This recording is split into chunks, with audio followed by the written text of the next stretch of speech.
आज 1 मे महाराष्ट्र दिन, सगळ्यांना शुभेच्छा। प्रश्न असा आहे की मुंबईमध्ये यूपीचे लोक राहतात, ते मराठी भाषेचा आदर का नाही करत? तुमचा जन्म जर मुंबईमध्ये झाला आहे तर तुम्हाला मराठी भाषेत का बोलता येत नाही? आज शिका ना, थोडा आदर करा मराठी भाषेचा। आता पाठीमागे महाकुंभसाठी आम्ही प्रयागराजला गेलो, 1-2 दिवस गेलो। तिथे जाऊन जर का आम्ही तिथे भाषा कोणती, भोजपुरी मला माहित नाही कोणती, पण त्या भाषेचा जर कधी अपमान केला असता तर त्यांनी आम्हाला मारलं नसतं। 1-2 दिवस होतं म्हणून भाषा शिकायची गरज पडली नाही। पण तुमचा जन्म मुंबईमध्ये झाला यार, तुम्हाला थोडासा आदर करू असं वाटत नाही? आणि दुसरी गोष्ट, तुम्ही काय बोलले, आम्ही नसलो मुंबई चालणार नाही? अरे थोडी लाज वाटू द्या बोलायला, लाज।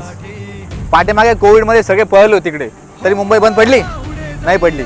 आणि 4 मेला काय संपव जाणार तुम्ही संप करा, काही करा, आमचं सांगणं एकच आहे, महाराष्ट्रामध्ये राहताय ना तर मराठी भाषेचा आदर करा आणि मराठी भाषा शिका। आणि जर मराठी भाषा शिकणं होत नसेल तर यूपीला निघून जा, यूपीला आणि तिथले असेल तिथे निघून जा। मराठी डोलते मराठी, वाहते मराठी, राहते मराठी।